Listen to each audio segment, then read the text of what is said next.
네. 찬양인도 하고 설교를 하려면 참 정신이 없는데요. 예, 목사님께서 마지막 가는데 꼭 하라고 스테이크 사주셔서 네, 네, 맛있는 스테이크를 사주셔서 안 할 수가 없어서 두 개 다 했습니다. 어, 혹시 그 성경에서 가장 중요한 기적이 뭘까요? 성경에서 가장 중요한 기적. 뭐 홍해가 갈라진 기적도 있고요. 그 다음에 죽은 사람이 살아난 부활을 미리 보여주는 기적도 있고 여러 가지 엄청난 기적이 있습니다. 네, 가장 중요한 기적이 무엇일까 할 때, 예? 창조. 물론 이제 창조 제일 중요한데요. 예수님이 행하신 걸로 그러면 이제 좀 한정 지어보죠. 예수님이 하신 것 중에 가장 이제 위대한 기적이 무엇일까를 고민해 볼 때 사복음서에 유일하게 다 기록된 기적이 딱 한 개 있습니다. 그게 뭐냐면 오병이어입니다. 그래서 오늘 오병이어를 가지고 우리가 이것이 왜 중요한지를 좀 나누려고 하는데요. 오병이어가 뭐 예수님이 이렇게 능력이 많아, 뭐 우리는 5천 명도 한 번에 먹일 수 있어, 뭐 예수님의 능력을 자랑하려고 하는 것이 아니라 그보다 더 크고 깊은 뜻이 있고 또 그것이 너무나 중요하기 때문에 또 비슷한 칠병이어를 또 허락하셨죠. 그래서 왜 주님께서 이런 기적을 사복음서 전체에 기록하게 하시고 또 동일한 기적을 또 허락하셨는지를 함께 좀 살펴보려고 합니다. 네. 먼저 보시면은요. 창세기 1장 28절에서 하나님께서 그들에게 복을 주시며 하나님이 그들에게 이르시되 생육하고 번성하여라 라고 말씀하셨고 모든 것을 다스려라 라고 말씀하셨습니다. 하나님께서는 전능자이시기 때문에 말씀하시면 반드시 이루어져야 됩니다. 하나님이 말씀하시면 절대 실패하면 안 됩니다. 그런데 이 말씀이 채 진행되기도 전에 실패하는 사건이 일어나죠. 그게 바로 아담이 했던 실패였습니다. 하나님께서 창세기 2장 17절에서 선악을 알게 하는 나무의 열매는 먹지 말라. 내가 먹는 날에는 반드시 죽으리라 하셨는데 이 아담이 하나님과 같이 되려고 이 선악을 알게 하는 나무의 열매, 선악과 열매를 먹었죠. 먹으로 말미암아 죽게 되었습니다. 당장 육신의 생명이 죽은 것은 아니지만 결국에는 하나님과 우리의 관계가 완전히 단절되는 영적인 죽음을 경험하게 되었습니다. 그래서 에베소서 2장 1절에서는 그는 허물과 죄로 죽었던 너희를 살리셨도다라는 표현을 하는데요. 지금 듣고 있는 너희는 육신은 살아있는 사람이죠. 그러나 영적으로는 죽어 있었던 너희였다. 그러나 예수님으로 인해서 다시 관계가 하나가 되었다. 이런 설명을 합니다. 그래서 아담이 선악과를 먹음으로 말미암아 영적인 죽음이 일어났습니다. 그래서 하나님께서 원래 하셨던 계획, 생육하고 번성하고 모든 것을 하나님 말씀으로 다스리는 그 계획이 일시에 멈춘 듯 보이는 사건이 일어난 겁니다. 하나님께서 이제 은혜를 허락하셔서 이제 아브라함이라는 한 사람을 택하시고 그 사람을 통해서 이스라엘 민족을 만드시죠.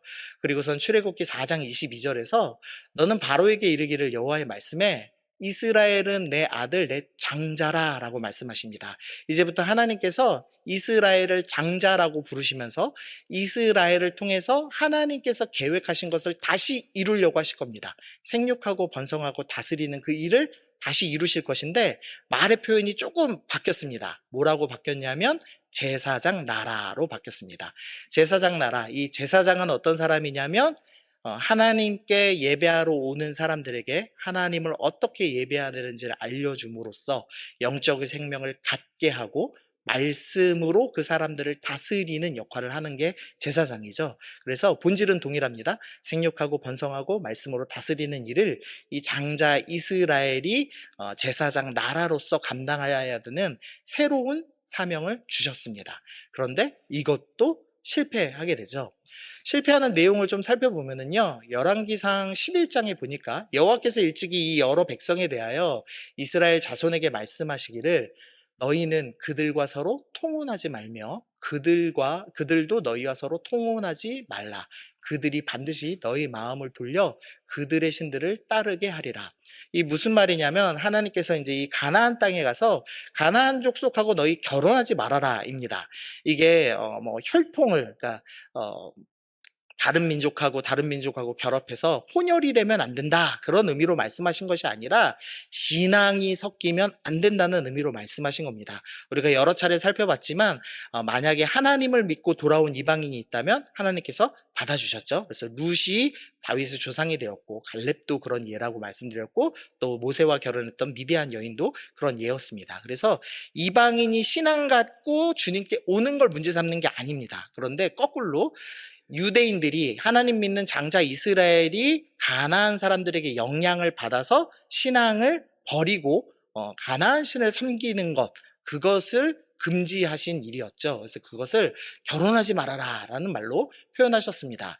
그런데 이 다윗의 아들 솔로몬이 4절에 보니까 솔로몬의 나이가 많을 때 그의 여인들이 그의 마음을 돌려 다른 신을 따르게 하였으므로 솔로몬이 1000명의 이제 첩을 두었죠. 그래서 이 1000명의 여자들이 섬기는 신들의 우상을 다 만들어주고 산당을 만들어줬습니다. 그리고 결국 그 우상에게 넘어가서 결국 우상 숭배를 하기 시작하면서 하나님의 원래 계획, 이 제사장 나라 사명을 온전히 이루지 못하기 시작하는 모습을 보여주기 시작합니다. 그러니까 영향력을 줘야 될 사람이 영향을 받기 시작한 겁니다.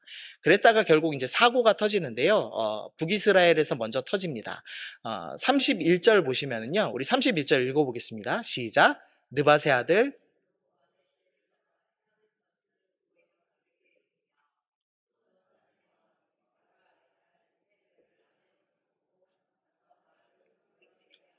어, 이 열왕기상에는 두 가지 죄가 나옵니다. 하나는 여로보암의 죄라는 게 나옵니다. 여로보암의 죄는 뭐냐면 이 이스라엘 사람들이 처음으로 섬겼던 우상 금송아지를 다시 하나님이라고 섬긴 죄였습니다. 그러니까 그것도 분명히 우상 숭배지만 어쨌든 하나님을 섬긴 거죠. 혼합 종교를 섬긴 겁니다. 그런데 이 여로보암의 죄는 가볍고 더 무거운 죄가 나오는데 그게 뭐냐면 아합의 죄입니다. 근데 이 아합의 죄가 어떻게 시작됐냐면 시돈 사람의 왕 엣바알의 딸 이세벨과 아합이 결혼하면서 이 이세벨의 신앙에 따라서 시돈 사람의 신앙을 따라서 바알을 섬겼습니다. 이게 단순히 바알을 섬겼다는 의미가 아니라 공식적으로 하나님을 포기하고, 그러니까 국교로, 그러니까 나라의 종교로 하나님을 섬기고 있었는데, 형식으로나마 금송아지를 하나님으로 섬기고 있었는데, 이 하나님을 완전히 내다버리고 바알을 섬기기로 시작한 죄입니다. 그러니까 이제 하나님과 완전히 관계 단절입니다라고 선언하는 것이 아합의 죄라고 할 수가 있겠습니다. 근데 문제는 남유다까지도 결국엔 아합의 죄를 따른다는 겁니다. 이 그의 아버지 히스기야가 이 므낫세를 얘기하는 겁니다. 므낫세가 이 아버지 히스기야가 산당을 헐어버렸었는데 다시 세우고 이스라엘의 왕 아합의 행위를 따라 바알을 위하여 제단을 쌓았다. 그러니까 이 지금 므낫세라는 왕이 아합의 죄를 지었다. 즉 하나님을 완전히 버리고 바알만 섬기기로 결단한 것입니다. 그래서 23장에서 그 죄에 대해서 하나님께서 어떻게 말씀하시냐면 진노를 돌이키지 아니하셨으니 이는 므낫세가 여호와를 경노하게 한 그 모든 경노 때문이니라. 이스라엘 백성들이 결국 하나님을 버렸습니다. 그리고 바알을 선택했습니다. 관계가 끊어져 버린 거죠. 그래서 결국에 하나님과 이스라엘의 관계가 완전히 망가져 버리는 모습을 보여줍니다. 성경에서는 하나님과 이스라엘이 결혼했다라고 표현합니다. 시내산에서 맺은 언약을 결혼 언약이라고 표현합니다. 그래서 예레미야 31장에 보면 내가 그들의 남편이 되었었다.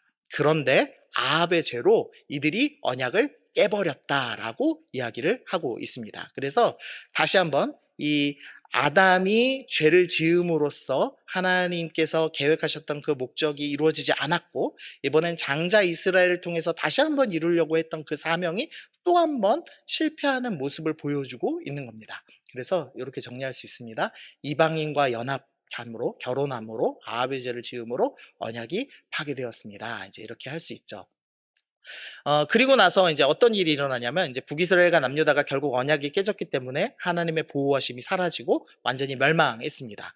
그리고 났다가 하나님께서 은혜를 주시죠. 그래서 예레미야에게 약속하셨던 70년이 지나고 다시 이제 백성들이 돌아오기 시작합니다. 그래서 이 포로 시대 때 이 백성들이 돌아옵니다. 그래서 에스라 때 어떤 일이 있냐면 우리 2절 말씀만 읽어보겠습니다. 시작.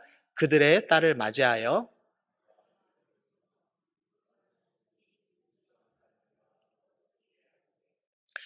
가족들과 고관들이 이 죄에서 더욱 으뜸이 되었다 하는지라. 포로 시대 때 이 사람들이 조상들이 솔로몬으로부터 시작한 이 결혼으로부터 해서 이방인과 연합하는 죄를 지었는데, 포로 시대에도 똑같은 결혼으로부터 출발하여서 이방인과 연합하여서 우상 숭배하는 죄를 짓고 있는 겁니다. 그래서 에스라가 이 문제를 놓고 개혁하려고 시도하였습니다. 그리고 그 바로 뒷시대인 느헤미야도 이어서 유다 사람이 아스돗과 암몬과 모압 여인을 맞아서 아내로 삼는 것을 봤습니다. 그래서 느헤미야가 얘기하죠. 이스라엘 왕 솔로몬이 이 일로 범죄하지 않았느냐. 우리가 이렇게 망가진 이유가 솔로몬이 이방 여자들과 결혼하면서부터 문제가 생겼다. 그래서 마지막 줄 보시면 너희가 이방 여인을 아내로 맞아 이 모든 큰 악을 행하였다라고 하면서 결혼 개혁을 일으키는 모습이 나옵니다. 그러니까 이방인과의 결혼이 하나님과의 관계를 깼었기 때문에 절대 결혼하지 마라는 이제 율법을 세우게 된 것이죠. 그래서 문제가 하나 발생했습니다. 어떤 문제가 발생했냐면, 원래 하나님의 계획은 생육하고 번성하고 모든 민족을 다스리는 것이고 제사장 나라가 되어서 모든 민족이 하나님을 섬기게 하는 것이었는데, 이방인과 결혼 때문에 하나님과 관계가 단절됐으니 이방인과 결혼하지 말자가 된 겁니다. 그러니까 이방인, 다른 신을 섬기는 이방인은 배격하는 게 맞습니다. 그런데 그 수준이 아니라 그냥 문자적으로 이방인이면 다 배척하는 문화가 생겨버렸습니다. 그래서 하나님께서 명하신 제사장 나라 사명을 이루지 못하는 이스라엘이 되어버린 겁니다. 그래서 정리하면은, 하나님께서 주신 사명은 생명을 풍성하게 해라, 번성하게 해라, 다스려라 라고 말씀하셨는데, 아담이 선악과 먹음으로 영적인 죽음이 들어오고 장자 이스라엘이 이방인과 결혼하면서 이 실패가 또 한 번 일어난 겁니다. 그러면서 이방인을 배척하는 문화까지 생겨서 유대인들은 이방인을 개라고 부르기까지 하는 그런 이제 문화가 되어서 신약으로 넘어온 겁니다. 자, 그 다음에요. 성경에서 예수님을 뭐라고 표현하냐면요. 고린도전서 15장 45절 보니까 기록된 바 첫사람 아담은 생명이 되었다 함과 같이 마지막 아담은 살려주는 영이 되었다라고 합니다. 예수님을 표현할 때 마지막 아담이라는 표현을 씁니다. 그리고 마태복음 3장 17절에서는 예수님을 뭐라고 표현하냐면 내 사랑하는 아들이다라고 표현합니다. 아까 아담이 첫사람 아담, 그리고 예수님은 마지막 아담이고, 이스라엘은 장자 이스라엘, 예수님은 내 사랑하는 아들 예수로 표현되고 있는 겁니다. 무슨 의미냐면, 예수님께서는 하나님께서 이들에게 주셨던 사명을 다시 회복시킬 의무가 있으신, 회복시키기 위해서 인간의 몸을 입고 이 땅에 오신 분이라고 성경은 설명을 하고 있는 겁니다. 그러면 이제 어떻게 이제 회복하셨는지 좀 살펴봐야 되겠죠? 자, 창세기 2장 17절에 보니까 선악과를 먹었죠. 먹는 날에 반드시 죽는다라고 하셨습니다. 그래서 먹음으로 말미암아 영적인 죽음이 왔습니다. 그런데 예수님께서 뭐라고 말씀하시냐면 내 살을 먹고 내 피를 마시는 자는 영생을 가졌고 마지막 날에 내가 그를 다시 살리리니. 예수님께서 십자가상에서 우리를 위해 죽으셨습니다. 그리고서 내가 너희를 위해서 나의 살을 찢었다. 너희가 그 살을 상징하는 성찬의 떡, 그것을 먹고 너희가 다시 영적으로 살게 될 것이다 라고 말씀하시기 시작하는 겁니다. 그러니까 되게 쉬운 비유를 하시는 거죠. 너희가 먹음으로써 죽음이 왔는데 나를 먹음으로써 다시 영원한 생명을 얻게 될 것이다. 내가 이렇게 해서 다시 하나님께서 원래 계획하셨던 그 목적대로 회복할 것이다 라는 것을 선언을 하고 계시는 겁니다. 그 다음 이제 결혼이죠. 이 이스라엘 백성들이 결혼해서 범죄했습니다. 그러니까 연합이 깨진 겁니다. 결혼이라는. 그런데 요한복음 6장 56절 우리 읽어보겠습니다. 시작. 내 살을 먹고 내 피를 마시는 자는 내 안에 거하고 나도 그의 안에 거하나니. 성찬은 어떤 의미가 있느냐? 예수님을 믿는다는 것은 어떤 의미냐? 예수님 안에 거하는 것, 우리가 서로 연합하는 것입니다 라고 표현하는 겁니다. 그래서 고린도전서에서는 떡을 먹으면 우리가 한 몸이다 라고 표현하는 겁니다. 예수님께서 십자가에서 달려 죽으시고 부활하시고 우리가 그 성찬의 떡을 기념하며 먹음을 통하여서 우리는 먹음으로써 죽음을 이기고 생명을 얻고 먹음으로써 깨졌던 연합이 회복되는 은혜를 누리게 된다라고 성경이 우리 가운데 설명을 하고 있는 겁니다. 예수님께서 이 첫 아담, 첫 장자 이스라엘이 실패한 것을 회복하심으로 하나님께서 원래 계획하셨던 그 목적을 다 이루었다라고 선언하고 계시는 거죠. 그래서 이렇게 좀 정리를 해봤습니다. 선악과를 먹음으로 영적인 죽음이지만 생명의 떡을 먹음으로 영원한 생명을 얻고, 이방인과의 결혼으로 관계단절이 왔지만 생명의 떡을 통해 연합함으로써 관계 회복이 일어났습니다. 이렇게 정리를 할 수가 있겠습니다. 여기까지 이제 안 어려우시죠? 자, 그 다음에 이제 뜬금없이 이제 오병이어를 좀 살펴보겠습니다. 누가복음 22장 19절은 성찬 공식이라고 부를 수 있습니다. 성찬에서요, 핵심 구절만 제가 보기 쉽게 이렇게 네 줄로 나눠보면은요, 먼저는 떡을 가져다가 감사기도 하십니다. 그 다음에 떡을 떼고요, 그 다음에 나누어 주시는 네 가지 행동으로 이루어졌습니다, 성찬이. 그런데 오병이어를 보면요, 무리를 명하사 잔디 위에 앉히시고 떡 5개와 물고기 2마리를 가지사 하늘을 우러러 축사하시고, 이 축사가 감사기도입니다. 원어로 똑같습니다. 떡을 떼십니다. 그리고 제자들에게 주셔서 제자들이 무리에게 나누어 줍니다. 그래서 비교를 하면은 동일한 네 가지 단어가 쓰였다는 것을 알 수 있습니다. 그러니까 오병이어는 단순히 많이 먹었다, 그것만 해도 놀라운 사건이지만 많이 먹은 것만을 표현하는 것이 아니라 성찬을 미리 준비하는 것으로 미리 보여주는 사건이라는 것을 주님께서 설명해 주고 계시는 겁니다. 이 오병이어의 대상들을 보면은요, 요한복음 6장에서 큰 무리가 따랐습니다. 근데 이 무리가 왜 예수님을 따라왔냐면 병자들에게 행하는 표적 때문에 따랐습니다. 그러니까 병 고침 받으려고 예수님께 따라왔습니다. 자기의 필요가 있어서 예수님을 따라 나왔습니다. 그랬는데 예수님께서 떡을 먹이신 겁니다. 그러자 어떻게 하냐면 예수님을 억지로 붙들어서 임금으로 삼으려고 하는 사람들이었습니다.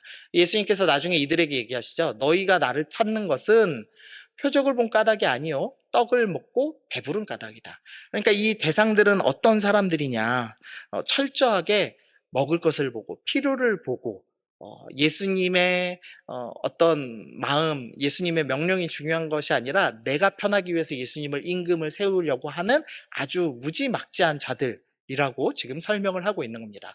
근데 예수님께서 이 사람들에게 떡을 먹이신 거죠. 그리고 제자들이 나중에 성찬을 배우고 나서 생각을 해보니까 우리가 예수님께서 성찬식을 기념하시기도 전에 이미 성찬식을 연습해 봤구나라는 것을 깨달은 겁니다. 그래서 이런 사람들에게도 생명의 떡을 먹이라고 주님이 명하신 거구나라는 것을 이해하고, 이게 너무나 중요하기 때문에 사복음서의 저자들 모두가 이 내용을 기록하고 있는 것이죠.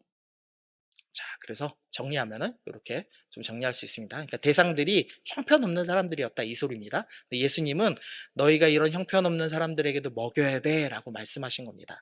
이 제자들이 예루살렘에 남았습니다. 예수님께서는 승천하시고 그 다음에 성령께서 오시기 전까지 예루살렘에서 기다려야 됩니다. 근데 그 예루살렘은 어떤 곳이냐면 예수님을 죽인 사람들이 모여있는 곳이죠.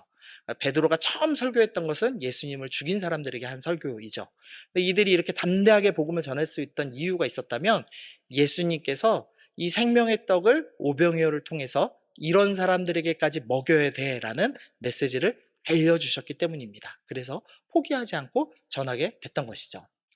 여기서 이제 그치지 않고 또 희한한 얘기를 하나 더 하겠습니다. 아까 그 오병이어는 마태복음 14장에서 일어난 사건입니다. 시간이 넘어가서 마태복음 15장입니다. 예수님께서 지금 유대 지역에서 오병이어를 일으키시고 지금 이방 지역으로 넘어가셨습니다. 근데 어디로 넘어가셨냐면요, 두로와 시돈 지방에 가셨습니다. 근데 거기에 가나안 여인 하나가 있다라는 표현을 하는 겁니다. 이게 지금 이상한 구절입니다.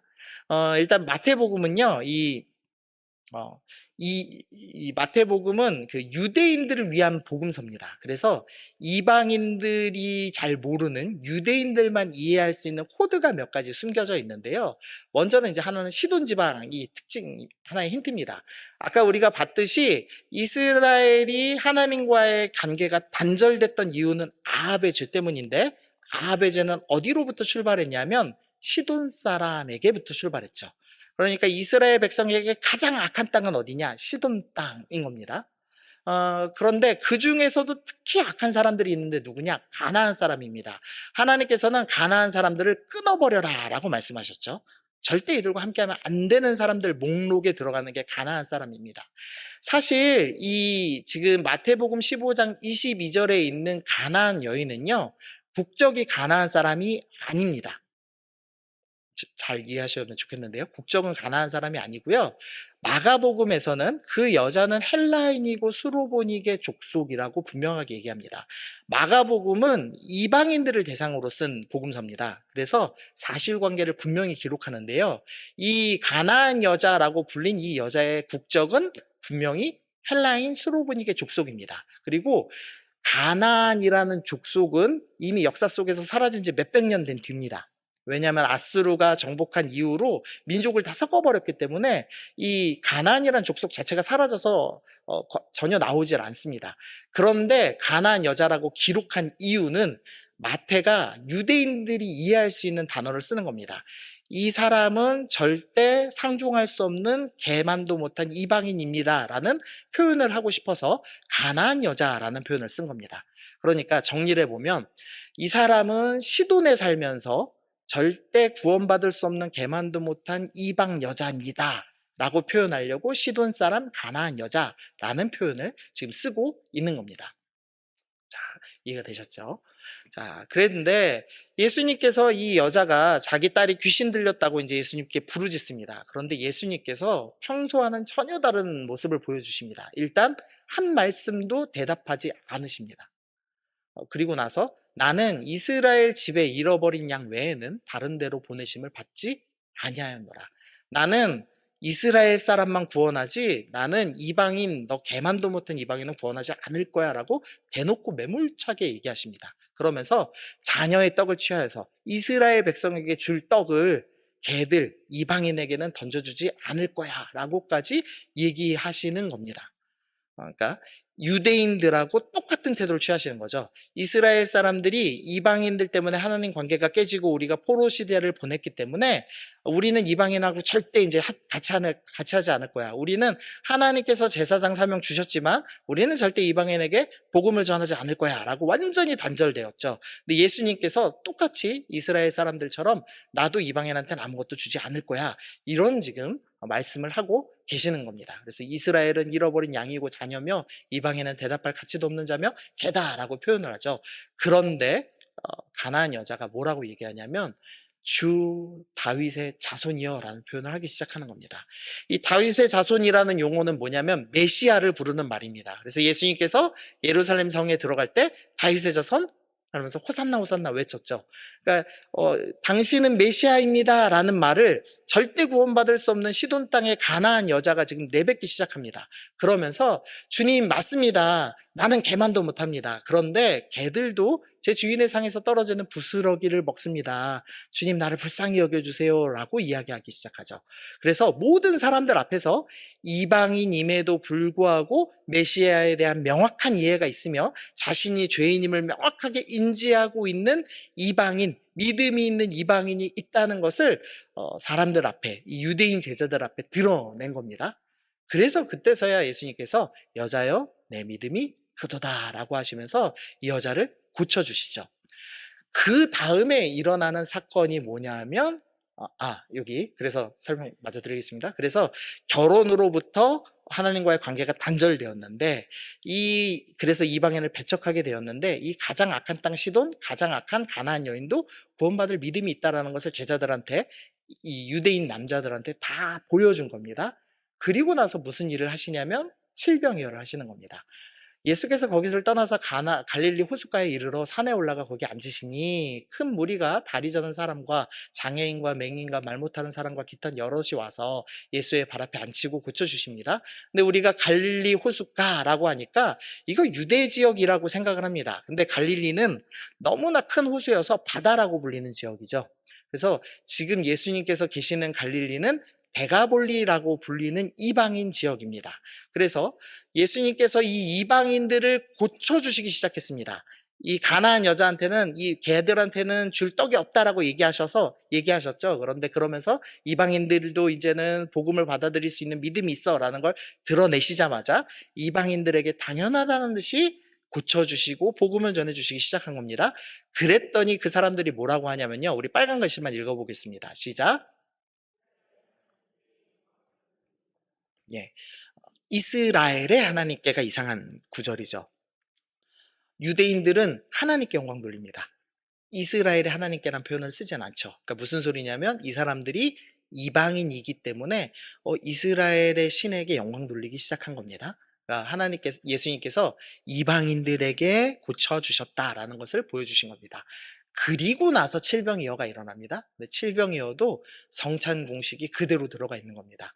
가지시고 감사기도 하시고 떼어내시고 주셨습니다. 그럼으로써 예수님께서 이방인들에게도 생명의 떡을 먹어야 한다라는 것을 보여주고 계시는 겁니다. 어, 정리가 좀 되시나요? 이 하나님께서 하셨던 원래 계획이 아담으로부터 또 장자 이스라엘로 인하여서 실패하였습니다. 근데 예수님께서 그 모든 것을 회복하시고 나서 너희는 하나님께 주신 원래 사명을 이루어야 한다라고 지금 말씀하고 계신다는 겁니다. 그래서 다시 주시는 제사장 사명입니다. 창세기 1장 28절에서 생육하고 번성하여서 다스려라 라고 말씀하셨습니다. 그리고 예수님께서는 마지막 명령으로 뭐라고 하셨냐면 모든 민족을 제자로 삼아라 가르쳐 지키게 하라 라고 하셨습니다. 우리가 믿는 대로 하나님과 예수님이 삼위일체 하나님이시라면 이 말씀은 둘 다 동일한 맥락에서 해석되어야 할 것입니다. 만약에 일반적으로 생각하듯이 생육하고 번성하라는 게 자식을 많이 낳는 거라고 한다면 우리 중에서 가장 믿음 좋은 것은 한상훈 목사님이 되시고, 예, 자녀를 못 낳은 사람들은 믿음이 없는 사람이 되겠죠. 그런데 그렇게 설명하면 제일 큰 문제가 있는데요. 정말로 하나님을 잘 믿는데 생육하지 못한 한 사람이 있습니다. 성경에. 누구죠? 정말 누구보다도 하나님을 잘 믿는데 생육을 하지 못하시고 결혼조차 하지 못한 한 분이 계십니다. 누구죠? 예수님. 그러니까 만약에 생육하고 번성하여를 자식 많이 낳으세요라는 구절로 해석하면 예수님은 율법을 온전히 지키지 못하신 분으로 이해되는 겁니다. 그러니까 그렇게 번역하면 안 되겠죠. 그래서 하나님하고 예수님하고 동일한 맥락으로 말씀하고 계시다면 생육하고 번성해라, 생명이 풍성해져라는 의미는 애기 많이 낳으라는 의미가 아니라 제자를 많이 삼아라, 복음을 전하여서 그 사람들이 복음을 받아들이고 예수님을 믿게 하여라 라는 겁니다. 그리고 다스리라는 의미는 하나님의 말씀을 믿고 하나님의 말씀에 따라 살게 만들어라, 그러니까 지켜지게 만들어라 라고 말씀하고 계시다는 거죠. 자, 다 끝났습니다. 이제 마지막 장면입니다. 다시 이제 마지막으로 오병이어 생각하고 끝나겠습니다. 오병이어 장면이 딱 됐습니다. 예수님께서 이제 어린아이가 준 보리떡 5개와 물고기 2마리를 들고 계시죠. 근데 갑자기 받으시고 축사하시고 떼어서 제자들한테 나눠주시기 시작했습니다. 놀라운 일이 일어난 겁니다. 12제자들에게 다 똑같이 보리떡 5개와 물고기 2개 다 나눠줬습니다. 그래서 한 사람씩 바구니 하나씩 들었습니다. 그리고선 예수님이 뭐라고 하시죠? 예수께서 이르시되 갈 것 없다, 너희가 먹을 것을 주라 라고 말씀하십니다. 우리는 생명의 떡을 받은 사람들입니다. 아멘. 여러분 생명의 떡 받으셨죠? 그래서 영적인 죽음을 겪지 않으시죠? 하나님과 연합하고 계시죠? 성령님께서 내 안에 내주하고 계시며 우리 가운데 말씀하고 계시죠? 여러분은 복음, 생명의 떡을 받은 사람입니다. 네, 받은 사람은 뭘 해야 되냐면 이제 무리들에게 나누어 줘야 될 사명이 있는 겁니다. 근데 우리가 떡을 받았을 때 이런 생각합니다. 주님, 저는 예수님이 아니에요. 저는 못합니다 라는 생각을 합니다. 예수님은 이렇게 나눠줄 수 있지만 우리는 못 나눠줘요. 나는 힘이 없어요 라고 생각하죠. 그런데 능력은 나누어 주는 사람에게 있는 것이 아니라 떡에 있는 겁니다. 나누어 주는 사람에게 능력이 있지 않았습니다. 심지어 이 12제자들 정말 능력 없고 볼품없는 사람들이었습니다. 근데 이들이 나눠주기 시작하자 이 복음이 어떻게 퍼졌냐면 부족함 없이 풍성하여 남도록 퍼졌죠. 그리고 그 먹는 대상들이 유대인이든 이방인이든 상관없었고, 그 먹는 대상들이 예수님을 필요에 따라 쫓아다니는 사람들이든, 정말로 볼품없고 가난하고 형편없는 사람이든, 심지어 귀신 들렸던 더러운 사람일지라도 상관없이 오병이어는 칠병이어는 일어났습니다.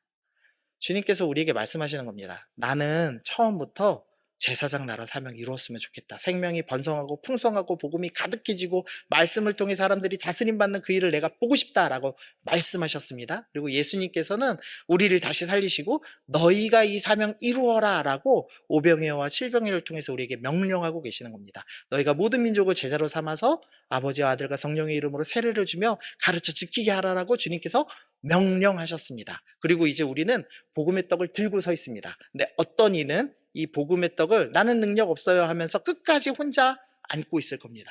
그러나 어떤 이는 나는 능력이 없지만 떡 주신 이의 능력을 신뢰하여서 나누기 시작하는 사람이 있을 겁니다. 그 사람이 나눠질 때 어떤 일이 일어나죠? 절대 부족하지 아니하고 풍성한 열매를 맺게 될 것입니다. 우리 교회는 이 장효산교회 이제 제가 뭐 2년밖에 안 있었지만 우리 교회의 제일 장점이 뭐냐?